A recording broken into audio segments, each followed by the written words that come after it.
नमस्कार साथियों, मैं लाल सिंह ठाकुर। आवाज़ लोकतंत्र की न्यूज़ चैनल में आप लोगों का स्वागत है। साथियों, हमारे देश के प्रधानमंत्री नरेंद्र मोदी साहब, ये सारा जग, सारी जनता जानती है। उनका निर्णय लेने का तरीका, वो जब चाहे खुद डिसीजन एक बैग ले लिया करते हैं। उसी तरीके से पूजा पाठ का भी उनका तरीका सभी ने देखा है, बहुत ही ज़्यादा धार्मिक है। गंगा स्नान के समय भी सब ने देखा जिस तरीके से वो पूजा करते, उसी तरीके से अभी सारे जगह गणेश जी विराजमान और सभी में आस्था है। सभी लोग उनके दर्शनार्थ के लिए, पूजा अर्चना के लिए जाया करते, घरों में किया करते। और ये भी सब जानते हैं कि जिसके यहाँ पे भी गणेश जी विराजमान होते हैं, अगर किसी प्रकार का कुछ कार्यक्रम रखा हुआ है तो आगे वाला व्यक्ति अपने परिचित लोगों को, रिश्तेदारों को, नात को, सभी को एक निमंत्रण, एक न्योता देता है। तो हमारे देश में न्याय प्रणाली जो है, lower court, high court, supreme court, और यहाँ पे जो भी जजेस होते हैं वो संविधान की रक्षा के लिए जो भी मामले वहाँ चल रहे हैं उसके ऊपर में एक अहम फैसला जो जायज़ होता है वो सुनाते हैं। भले उसके लिए साल भर लग जाए, 2 साल लग जाए, 10 साल क्यों न लग जाए, लेकिन उनके ऊपर में इस तरीके से एक जवाबदारी होती है कि जो भी फैसला दे एकदम निष्पक्ष दे। तो अभी ये देखने में आया, हमारे देश की न्यायपालिका सुप्रीम कोर्ट जो है, उसके ऊपर में एक अंतिम न्यायपालिका है जो लोअर कोर्ट से आखिरी हाई कोर्ट, फिर सुप्रीम कोर्ट। सुप्रीम कोर्ट ने जो फैसला दे दिया वो सर्वसम्मति मान्य होता है। वहाँ के जो जजेस हैं, वहाँ पे जो अभी वर्तमान में चीफ जस्टिस CJI चंद्रचूड़, उनके यहाँ भी गणेश जी विराजमान हैं और उस गणेश जी की पूजा अर्चना करने के लिए हमारे माननीय प्रधानमंत्री जी उनके निवास स्थान पहुँचते हैं, पूजा अर्चना करते हैं। अच्छी बात है, करना भी चाहिए। लेकिन सबसे अहम मुद्दा ये है, क्या सुप्रीम कोर्ट के CJI जो जज हैं चंद्रचूड़ जी, उन्होंने प्रधानमंत्री को अपने निवास स्थान के गणेश जी की पूजा अर्चना के लिए न्योता दिया था, या प्रधानमंत्री हमारे नरेंद्र मोदी साहब चर्चे में रहने के लिए, यह जनता ने मुझे देखना चाहिए कि मैं पूजा अर्चना कर रहा हूँ और किसके घर में कर रहा हूँ, ऐसा करके वो क्या दर्शाना चाहते हैं, क्या संकेत देना चाहते हैं, जो कि ये सारी जग में पता है कि सुप्रीम कोर्ट के जो जज है CJI चंद्रचूड़ जी, उनके बेंच में, उनके पास में कई मामले आज प्रलंबित हैं, चाहे वो शिवसेना के हो, चाहे वो कांग्रेस के हो, चाहे वो राष्ट्रवादी के हो, चाहे वो आम आदमी पार्टी के हो। अरे जो सरकार सत्ता में बैठी हुई है, उनके विरुद्ध अगर कुछ मामले वहाँ चल रहे हैं तो वहाँ पर न ही चाहे वो सुप्रीम कोर्ट के जज हो, न ही कोई हाई कोर्ट के जज हो या लोअर कोर्ट के जज हो, वो कभी नहीं चाहेंगे कि हमारे निवास स्थान में कोई धार्मिक कार्यक्रम है या किसी प्रकार से किसी भगवान की पूजा अर्चना के लिए हम किसी पॉलिटिकल नेता को, जिसके खिलाफ, जिस सरकार के खिलाफ कुछ मामले हमारे यहाँ चल रहे हैं और वो प्रलंबित है, ऐसे लोगों को वो जजेस कभी न्योता नहीं देंगे। मुझे तो ऐसा आभास है, ऐसा लगता है। और यही चीज़ें जो मुझे लग रहा है, मैं आशा करता हूँ आम जनता को भी यही लगता होगा। लेकिन वहाँ जा कर के इन्होंने जो अभी विधानसभा चुनाव वाला है, आने वाला है और आ ही गया है, काफ़ी नज़दीक है, ऐसे मौके पे सीजीआई चंद्रचूड़ के घर जा कर के गणेश जी की पूजा अर्चना करना, आरती करना, इससे वो क्या संकेत देना चाहते हैं, चर्चे का विषय बन चुका है। आपने अभी नागपुर में देखा होगा, भारतीय जनता पार्टी के महाराष्ट्र प्रदेश के जो अध्यक्ष हैं चंद्रशेखर बावनकुळे जी, उनके पुत्र संकेत बावनकुळे अभी 3-4 दिन पहले हाल ही में धर्मपेट में कोई लाहौरी होटल करके है, वहाँ जा कर के खाना वाना खा रहे थे, शराब वराब पी। उनके कुछ साथी भी साथ में थे, जवान लड़के, इच्छा होती है, उन्होंने वो सारी चीज़ें किया। और जब सड़क पे निकले थे, इस तरीके से नशे में धुत थे कि जो गाड़ी चालक था, जैसा बताया जा रहा है, जो अखबारों में आ रहा है, जो पोर्टल चैनलों, इन सारी चीज़ों में आ रहा है, जो सुनने में आ रहा है कि गाड़ी इतनी स्पीड में थी कि उन्होंने रामदासपेट में सेंट्रल पॉइंट करके जो होटल है, उस चौराहे पे एक कार वाले को बुरी तरीके से ठोक दिया, एक्सीडेंट कर दिया। उसी तरीके से बाकी भी कुछ छोटी मोटी गाड़ियों का उन्होंने एक्सीडेंट किया, पब्लिक दौड़ी। अरे तो स्वाभाविक है, जब एक्सीडेंट होता है तो बड़ी गाड़ी के चालक को, जो भी है, जनता हाथ साफ कर देती। जनता ने हाथ साफ किया, मौके का फ़ायदा उठा करके वहाँ से संकेत निकल लिए, यानी भाग गए। लेकिन किसी पॉलिटिकल व्यक्ति का नेता है और सत्ता में है तो स्वाभाविक है पुलिस पे भी दबाव तंत्र था। और ऐसे व्यक्ति का लड़का है जो खुलेआम धमकियां देते,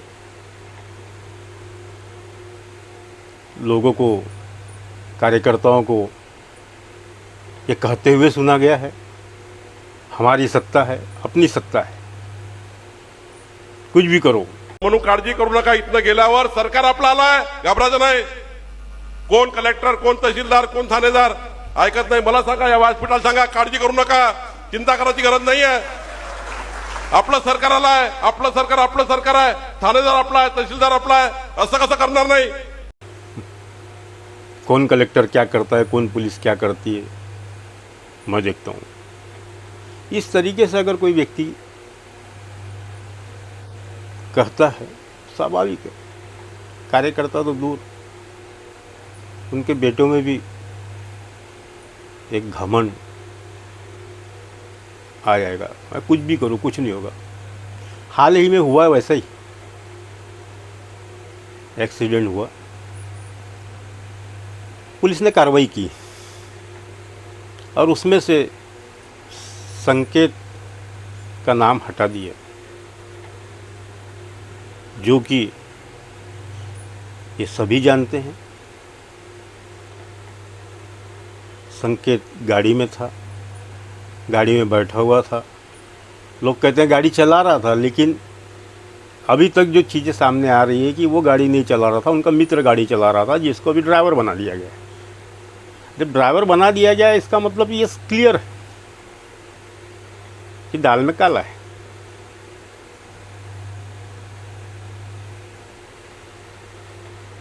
और वही 2 लड़कों का मेडिकल किया गया कि शराब के नशे में है या नहीं, लेकिन संकेत का किसी प्रकार से कोई मेडिकल नहीं किया गया। अब अगर उसका मेडिकल भी करते हैं, जो व्यक्ति अगर शराब पी के है उसका 4 दिन बाद अगर तुम मेडिकल करते हो तो उसमें क्या रिपोर्ट आना है? कुछ नहीं आना है।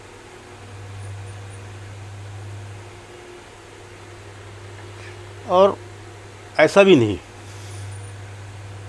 जहाँ पर ये दुर्घटना घटी, एक्सीडेंट हुआ, आनंद फानंद में पुलिस ने जो ऑडी कार थी उनकी,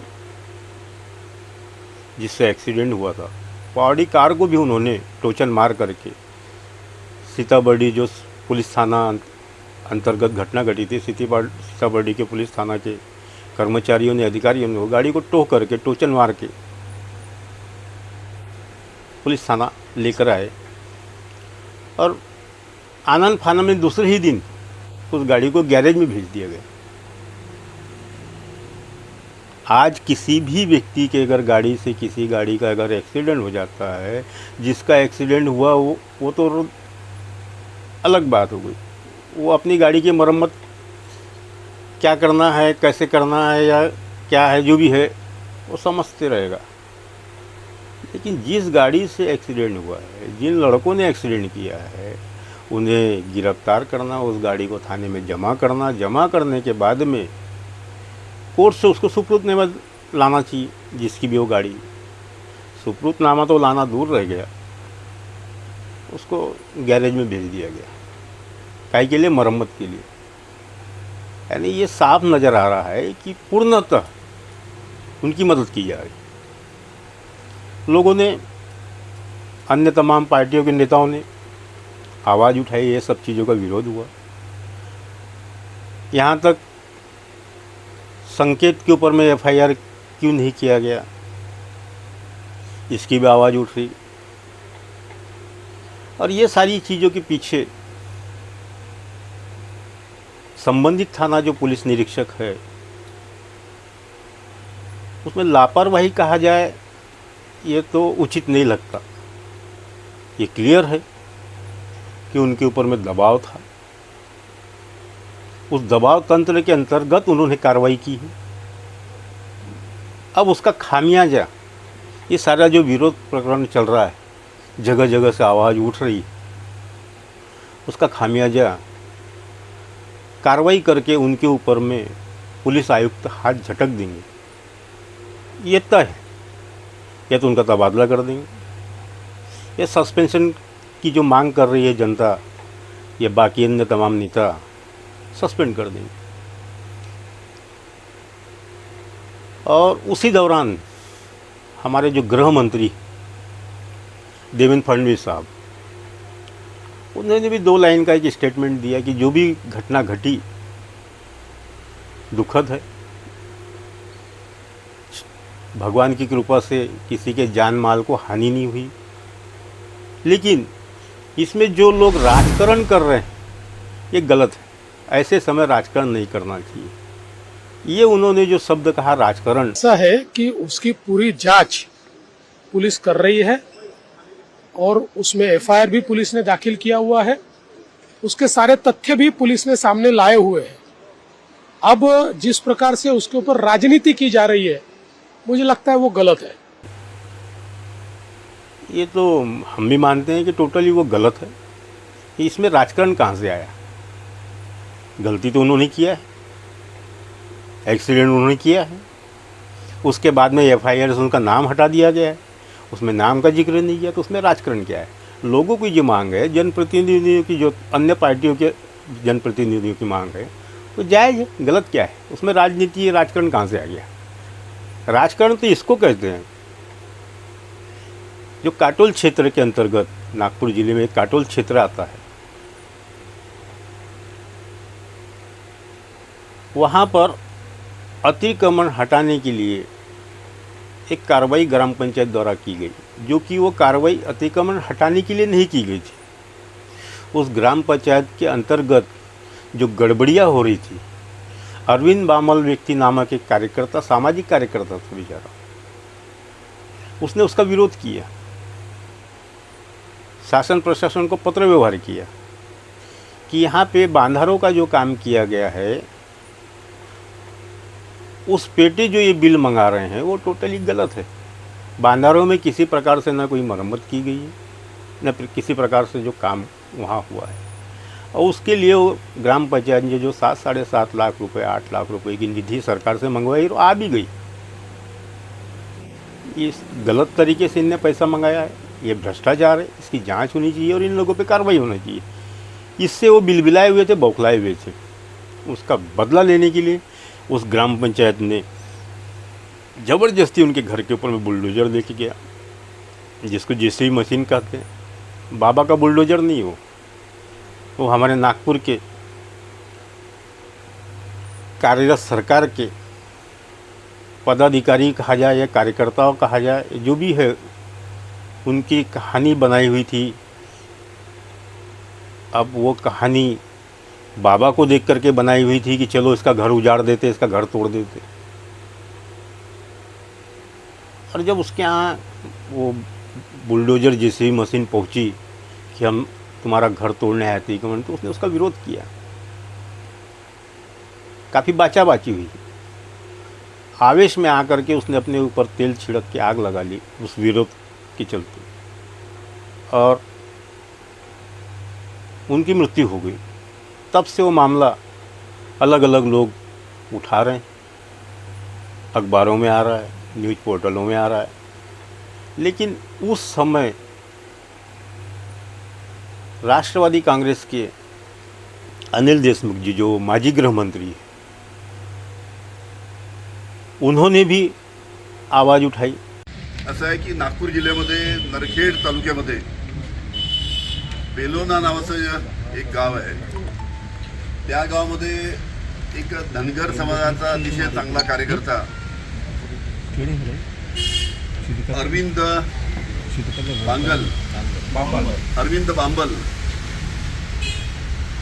हा बेलोना गावचा अतिशय तरुण कार्यकर्ता होता। तिथल्या जी ग्रामपंचायत होती, त्या ग्रामपंचायतच्या लोकांनी त्याचं बळजबरीने अतिक्रमण काढलं।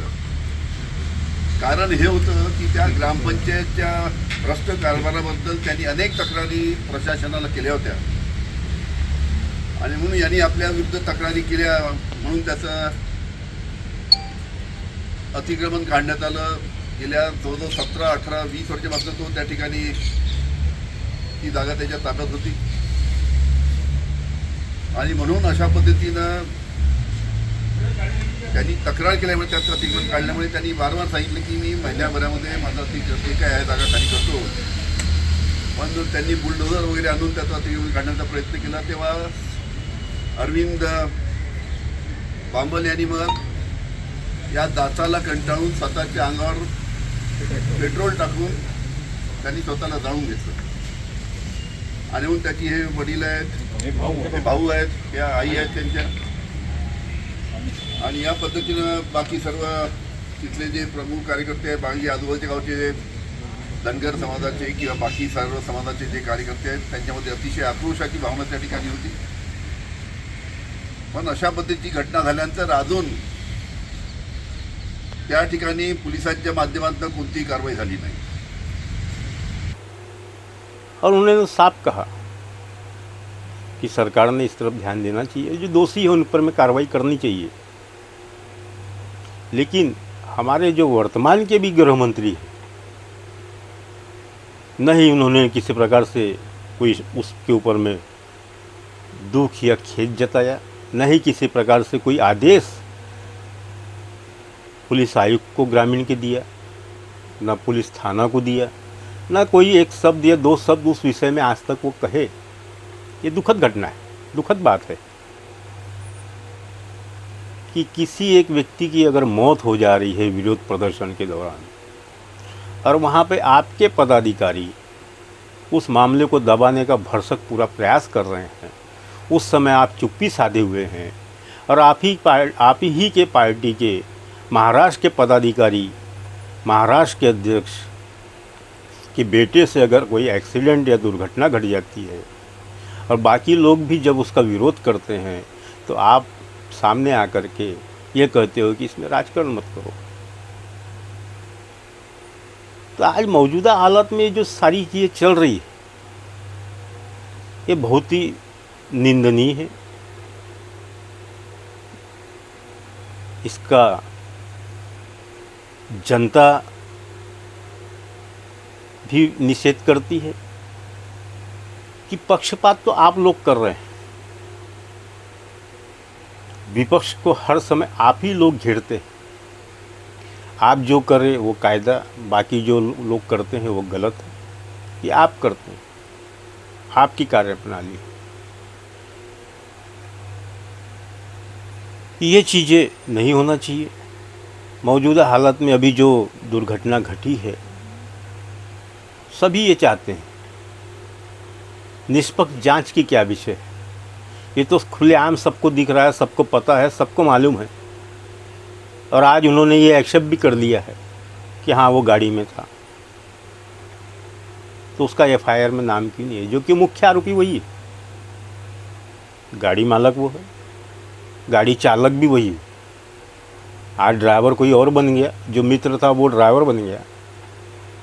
यहाँ तक तो ये भी सुनने में आ रहा है कि जिसके गाड़ी का एक्सीडेंट हुआ, जिसके गाड़ी को उन्होंने ठोक दिया, उसके ऊपर भी काफ़ी दबाव आ रहे हैं कि मामले को सुलह कर दो। वो भी बेचारा डरा हुआ है, सहमा हुआ है, दबी जबान से वो भी कह दिया कि हाँ मुझे कुछ नहीं करना। उसे पता है कि मैं किससे लड़ाई लड़ूंगा, और ऐसे व्यक्ति से, ऐसे लोगों से जिन्होंने मंत्रियों को जेल में भेज दिया। मैं तो एक सर्वसाधारण आम नागरिक हूँ, मेरी क्या चलेगी। यहाँ तक सुनने में आता है कि उसके जान माल को भी धोखा है अगर वो सुलह नहीं करता है।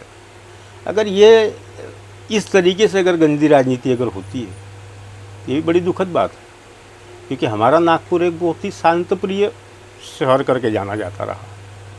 कहीं से भी कोई आता है तो नागपुर को काफ़ी पसंद करते रहा कि नागपुर बहुत अच्छी सिटी है, नागपुर के लोग काफ़ी अच्छे, उसकी तारीफ़ें हुआ करती है। लेकिन अब दिन पे दिन नागपुर शहर बदल रहा है, ये वर्तमान में दिख रहा है। और जनता ने अब जागरूक होने की ज़रूरत है कि नागपुर शहर को ऐसे माहौल में न बदलने दिया जाए कि वो बदनाम हो जाए। नागपुर शहर हमारा जैसे पहले लोकप्रिय था, लोकप्रिय ही रहे, उसके लिए अब जनता को आगे होना पड़ेगा और ऐसी सरकार चुन के लानी होगी महाराष्ट्र में कि हमारे ज़िले का नाम, हमारे महाराष्ट्र का नाम बदनाम न हो, खराब न हो। धन्यवाद सर।